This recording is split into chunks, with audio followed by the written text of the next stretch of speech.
Hello and welcome to the Discover Dayton podcast, the show that's all about the Gem City's past, present, and future. My name is Arch Grieve and I'm your host, and today I'm excited to get to talk to AJ Bauer, the owner of Smokin BBQ, the Texas-style barbecue joint on the edge of the Oregon District across from the Neon Movie Theater. It's one of my favorite places to eat in Dayton, and as a reminder, I only talk to bars and restaurants that I have personally been to and can vouch for, and I just had a fantastic lunch there today, so I hope you'll join me in just a moment for my interview with AJ, so stay tuned. Hello and welcome to the show, and thanks so much for coming on to talk with me today. No problem. Thanks for having me. Yeah, absolutely. Well, so before we get to your restaurant, Smokin BBQ, would you maybe introduce yourself a little bit? Tell us a little bit about yourself. Yeah, so my name's AJ Bauer. I'm a owner of Smokin BBQ. We're located down in the Oregon District. I'm a lifelong Dayton resident. Grew up in Kettering. Went to for college. Went to Sinclair and University of Dayton, from which I graduated. Lived in the Oregon District for a large portion of my 20s and early 30s, and now currently back in Kettering with my wife Jillian and our 3 children, 2, 6, and 7. Oh, wow. Okay, awesome. Well, and before we talk about Smokin BBQ too much, I had to say I loved the restaurant a long time before I even moved to Dayton, which was about 7 years ago, and so it's great to actually be much closer to it now. But I'm wondering if you could start by maybe talking about the history of the place a little bit, because I understand it used to be the White Tower Diner, and I'm wondering if you know a little bit about its history of it, before it became Smokin BBQ, and maybe since you've had it. Yeah, absolutely. So yeah, just like you, I was a customer of Smokin BBQ long before I was an owner. So it was kind of when the opportunity came to purchase it, it was just kind of neat, because I had been a customer for so long. But I've always loved the building. I don't want to say like an architecture nerd, but like, that mid-century stuff is just really, really interesting to me. So I've always had a kind of affinity for the building, but it does have a lot of character. It was built in 1941. It was actually one of 6 Dayton White Tower restaurants. And funny enough, 3 of those were within a mile stretch of each other, right on Patterson. So the Brunch Club was one, White Lotus, which is at the corner of Patterson and 3rd Street. And then us, we were all White Tower restaurants at one point. White Tower is it's a pretty cool chain. They were formed in the mid-20s, I want to say 26 in Wisconsin. They specialize in a product called a butter burger, which was really just a cheeseburger that had a lot of butter on the bun, and then they would put dollop of butter on the burger before they served it. And it's funny because there's, so many people notice us because of the building. Some people, think that it's still, or that we have still some kind of tie to White Towers, and we'll occasionally, it doesn't happen as often as it used to, but we'll occasionally get customers that come in and will ask for a butter burger. Nice. Why we don't serve them. We do have smoked burgers, and I have no problem just putting a bunch of butter on a burger and trying to whet their appetite. So, sure. But yeah, it's a porcelain tiled prefab building. It was built by a company called Valentine's Diners, who work directly with White Tower to build their locations. Kind of neat thing about the building is, if you've ever seen it, it's large prominent windows that really go, like, you get if you're staying in the restaurant, you get about 180-degree view of everything around. So it's kind of cool to sit out and, people watch out there. But I think that was done intentionally because a lot of the original customers from White Towers were factory workers, manufacturing facilities, where you've got these dark, kind of dingy atmospheres. So it gave those workers an opportunity to kind of, get some light, kind of be out in the real world and, just be a little bit more comfortable. So yeah, the White Tower, I don't know exactly when, but it was the mid-90s when that closed. And then Smokin BBQ, our original location was in Kettering, and then we moved there in 2005. So we've been in that location since 2005. Personally, I acquired the restaurant in May of 2019. And right now it's our only location. I am looking into expanding, but one of the main things that I'm kind of focusing on with the expansion is getting the right location. And I really like that diner feel and the nostalgia that comes with it. So that's just kind of something that's going into the process as we start looking for a second location. Sure. Yeah. No, I love the atmosphere too, like you said. Well, and for those who haven't been there yet, I wonder, could you maybe give an overview of the restaurant and talk about also like your smoking process and what style of barbecue, you say you would specialize in there? Yeah, absolutely. So to be the best part, I love talking barbecue. Yeah. So we are Dayton's first authentic Texas style barbecue. And what that refers to really is when someone says Texas style, it's just heavily smoked. A lot of the menu items are going to be things that you find in Texas. So, definitely brisket, several pork items, pulled pork, ribs, turkey. We actually have about a dozen different meats that we smoke. A lot of it is dry rubbed. We try to keep minimal on the sauces on anything that we do. There are a couple menu items that we have that have sauce on them, but basically the majority of our menu items serve sauce on the side, which is another kind of staple of Texas barbecue. So yeah, the smoker that we use, it is a commercial rotisserie smoker. It's manufactured by a company called Old Hickory, and they're located in Missouri. It's a pretty big one. It's got 10 rack rotating rotisserie, wood burning. We use all hickory logs. Occasionally during the, as we get closer to Thanksgiving, we do a lot of smoking of whole turkeys for customers. And then when we do that, we'll kind of mix up our wood combination, maybe toss in some kind of fruit wood like apple or cherry or pear. They just tend to add like a little bit more of a flavor variance into the poultry instead of just the hickories are pretty strong, intense kind of flavor. So that just lightens it up a little bit. A lot of our menu items, we focus on low and slow with the smoking process. So our smoking process, depending on what we're smoking, can be anywhere from 2 hours to 15 hours. Our brisket, the pulled pork that we make, those are all overnight smokes. So we'll put them on, 7, 8 o'clock at night. And then we get in a little bit before 9 in the morning. And that's when we're checking the temps. Once they hit the desired temp that we would like, then that's when we pull them off and get them ready for service. Nice. Very cool. Well, that must be why I like it so much is I do a little bit of, like I have a little smoker at home and I tend to use hickory the most. So I like that choice. Yeah, it's a good one. And I'm curious, I know like construction lumber and stuff went up, but did logs that you need for smoking meats go up as well? It hasn't, and that's something that I've have been curious about myself. With the wood supplier that we use, he's been our supplier since the restaurant opened, even at our Kettering location. So he's been our supplier for over 20 years. Very knowledgeable gentleman when it comes to wood and the different species and stuff. But no, our luckily enough, our wood and smoking costs have not increased. That's great. Yeah. Well, and speaking of the food, I'm sure that's the part everybody wants to hear about. So I wonder, could you walk people through the menu a little bit and maybe highlight some of the local Dayton favorites that people have that you guys offer? Yeah, absolutely. So, like I mentioned before, there's about a dozen different meats that we smoke. Most of them you would find in other barbecue places. Some of them you don't necessarily find, but brisket and pulled pork, those are our staples. Those are our two most popular items. Brisket comes a couple different ways. We do a chopped brisket, which has sauce already on it. We take the brisket, chop it up, put some sauce on it. But then we also have sliced brisket, which is a little bit more of your traditional brisket that you would find in Texas. And there we just slice the brisket to order directly from the brisket. So you get all the bark and everything on it. It's probably my favorite menu item.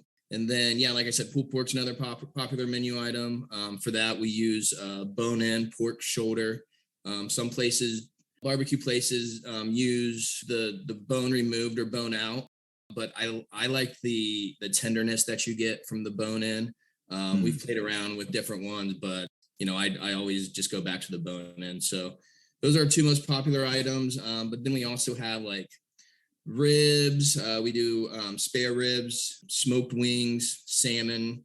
We do a smoked bologna, which is something that you're probably not going to find at most barbecue restaurants. Right. And it's a staple. There's been a couple times where we've considered taking it off the menu just because it's, it's something where you think, oh, most people aren't going to get a smoked bologna, but you would be surprised the amount of pushback that we get from our regular customers who order that. Sure. Another popular menu item, probably the third most popular menu item, is our smoked burger, which is really good. Prior to purchasing the restaurant, when I was broke and living in the Oregon district as a college student, I pretty much lived off the Smokin burger. Mm-hmm. I had at least 2 or 3 a week. It's filling, and it's just it's a great burger. It's half-pound steak burger. We actually get, if listeners are familiar with a restaurant in Oakwood called the Oakwood Club. It's a pretty nice steakhouse. Actually, it's a really nice steakhouse. And we've got a good relationship with their chef there. And we actually take their steak trimmings and then grind them up and then use that for our burger meat. Nice. If anyone out there who hasn't added, I always say it's almost famous. So the portions that we're using to grind those, we're using filet trimmings, ribeye trimmings, and then strip trimmings as well. So it's just got a ton of flavor. And burgers, they almost act as a sponge with the smoke. So it just really, really brings in the smoke flavor. You get a real deep, rich smoke flavor with it. Oh, that's awesome. And that was going to be my next question, because I know you guys are pretty well known for that. So thank you. So I have a smoker at home, like I said, and I enjoy smoking stuff from time to time, but I cannot get brisket to come out right.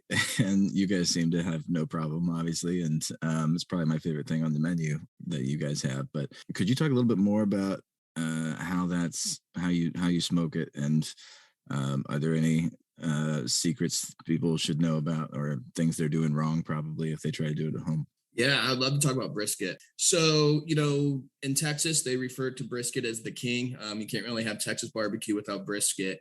The way we prepare it, it's kind of an old school method, and it's very simple. We basically just take the brisket, lightly season it, and then toss it onto the smoker. We don't do a lot of preparation with it. More recently, if you go down to Texas, especially in Austin, which is like the mecca of Texas barbecue. Mm-hmm. You'll find a lot of places, the way that they prepare their brisket is they trim off a lot of the fat. So brisket is it's got a lot of fat on it that needs to render. So that's one of the reasons why it has to cook so long. It's also a very, very tough piece of meat prior to cooking. So another reason why you just got to cook it low and slow. But what a lot of these restaurants will do is trim off the majority of the fat to where there's almost maybe about a 1/4 inch of fat all the way around. And then they'll season it, smoke it for several hours. And then about halfway through the smoke, what they'll do is pull it off the smoker and then wrap it in butcher paper. Mm-hmm. And get it real tight, and then put it back on the smoker to finish the cooking process. At that point, the brisket's not taking on any more smoke because it's wrapped. The reason that they're trimming it is to anywhere you cut on the brisket, you're going to get the same flavor profile. So if I don't know if most of the listeners know, but brisket is actually 2 pieces of meat that are layered on top of each other. One portion is called the point. One portion is called the flat. So the flat is typically the more lean piece of the brisket, and the point is typically the more marbled, fatty piece of the brisket. So, you go down to these places in Texas, and it pretty much, no matter where you cut on the brisket, you're going to get the same amount of seasoning to meat ratio. They're really trying to achieve getting the same flavor profile from wherever they cut it on the brisket. Part of the reason, however, that they have to pull it off and wrap it is to keep the moisture inside, and because they've trimmed off so much of the fat, it can cause it to dry out. So us, we have dabbled with doing that process, but to be honest with you, the finished product isn't anywhere near as good as what I think that we have, where we just kind of take the brisket and put it on there and just let it do its thing naturally with the smoke. So really with brisket, the secret to it is patience and keeping a consistent temperature. Also using a high quality piece of brisket too. So we use all Angus beef brisket. It's got a nice marbling to it, and really it's just being patient and waiting until you get to a correct internal temperature. So the internal temperature that we cook to is 205 degrees. So at that point, we just pull it off, let it rest a little bit, and then from there, it's ready to start slicing. Awesome. Maybe I'll get up the courage to try it again here sometime soon. One thing I know that, obviously hit a lot of restaurants hard was COVID-19, and you all seemed to weather that pretty well. So I'm wondering what you attribute that to, and how did you have to adjust it all to make it through that successfully? Yeah, like every restaurant, we had to play around and figure out what worked best for us. I think this may sound kind of corny, but it really comes down to our customers. We've got a lot of loyal customers. A lot of our customer base were those that were lumped into the essential worker category. So we've got construction people, trades people, maintenance, repair, operations people. So, all of those people were still working through the pandemic and they needed to eat somewhere. Another thing too, is we are a pretty heavy carryout restaurant prior to COVID. If you've been in the restaurant, it's a diner. We've got 12 counter seats, and that's about it. So we were never dependent on that dine-in customer. So, when we had restrictions where, there could be no one dining in, or when it went to 50% capacity dining in, for us, that's a matter of between 0 people and 6 people. Right. So, that really didn't affect us too much. So, it really came down to, just already having that carry out model locked down. Barbecue travels well. It's not something that, the further you get away from when you order it to you get to your destination, the quality is not dropping at all either. So, and to be honest with you, it was such a crazy time. I think people just wanted some comfort and some nostalgia. And I think that is, one of the major benefits that you get from barbecue. It just makes you feel good. Oh yeah, absolutely. Well, speaking of barbecue, you guys have won some awards over the years, I believe. So what all have you been recognized with? Yeah, so over the years, we've won several awards. Early on, we were multiple winners of the Best of Dayton award for best barbecue. So I know that we've won that award at least 3 or 4 times over the years. And then every year we're always a nominee for it. So, we're usually one of the top 3 or 4 nominees for Best of Dayton. Most recently, we've actually been awarded by Yelp as the best barbecue in Dayton. There's several factors that kind of go into it to determine that, but we did receive an award from them. And then also from Yelp, we're a nominee, or not a nominee, we're on the list of one of the most affordable restaurants as well. Nice. Awesome. Well, I didn't think about this when I was coming up with questions, but I'm curious how often people ask you, and maybe you do this and I just don't realize it, but do you sell your barbecue sauce? We do sell it. We don't bottle it. That's something that we're looking into. Once you start bottling and selling products retail, it's a whole nother animal that you have to go to in regards to just getting different licenses, and you have to go just a lot of hoops you got to jump through. But it's something that we're working on. Probably here within the next 2 or 3 years, you might be able to be seeing us in supermarkets and more on the retail setting. But certainly, if someone wants to come in and wants to buy some barbecue, we do sell it by the pint. Awesome. Very cool. I didn't know that. So it's good to know. I'm glad I asked. Well, in addition to eating in the restaurant, as one option, you guys also do catering and takeout, like you said. I didn't know about the catering part though. So I'm wondering, could you talk a little bit about that, and what would you have to do in order to book you guys for an event? And also, do you partner with any local or any food delivery services? Yeah, absolutely. So, catering is big for us.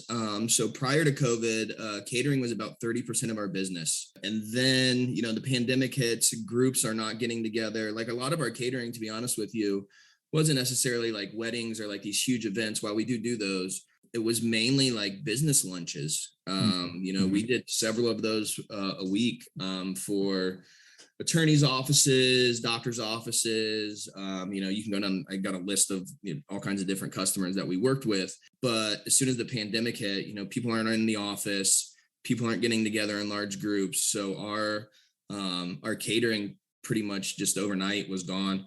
So, but it's really nice. It's starting to get back now. So now that we're hitting graduation season and wedding season, our catering business is just rebounding nicely. It's quick little anecdote right here. When we take our catering orders, we've got a book where we keep all of our, our catering orders in so that we could prepare for the, coming week or the month. But if it's the week of a catering order, we've got we'll take the order that the customer has on the receipt and we tape it above our smoker. So, we can see it. It's right in front and center for us. And, for almost 2 years, we had no catering orders up there on the smoker, which was kind of depressing, to be honest with you. Mm-hmm. But here, especially since we've gotten into 2022, the smoker is starting to get filled up more with those catering orders. So I had actually made a comment to one of our managers the other day, like, man, it seems like things are really starting to get back to normal now that we're starting to get our catering orders back up there. So, but yeah, that's awesome. We do a ton of catering. Like I said, right now we're busy with graduation season. UD, Wright State just finished up. Sinclair, we're starting to get into the high school graduations. We do weddings, other events. Anyone who wants barbecue at an event, we can make it happen. We do events anywhere from 10 to 200 people a lot of times. So we do offer online ordering. So there are some customers that will just kind of get online, figure out how many pounds of meat they want, what sides they want, and then just go ahead and order it. But the majority of our customers will give us a call or stop in. We got a few questions that we ask. A lot of it comes down to, how many people are going to be at the event, what kind of menu items they want. And then once we get those locked down, then we, start building out a menu for them and give them a quote. And usually customers say, all right, let's do it. Let's go. So, but yeah, it's good. It's very good to have catering back. As far as the delivery, yes, we do offer delivery through DoorDash and Grubhub. And then we're actually working on partnering with another company called Snap. We're not with them yet. They're kind of an up-and-coming company, but there are several restaurants in the Dayton area that they've partnered with. So I anticipate here within the next probably 2 to 3 weeks that we'll be on that platform as well. Okay, cool. I never heard. Did you say Snack? Snap, SNAP. Okay, gotcha. Huh, not heard of them yet. All right, cool. Well, where all can people find you both, physically and also online? Yeah, so our restaurant is, like I said at the beginning, we're located in the Oregon district. So we're right downtown at the corner of Patterson Boulevard and 5th Street. For those, the listeners that are familiar with that area, we're right across the street from the Neon Theater. We're kind of the entrance to the Oregon district if you're coming from the west.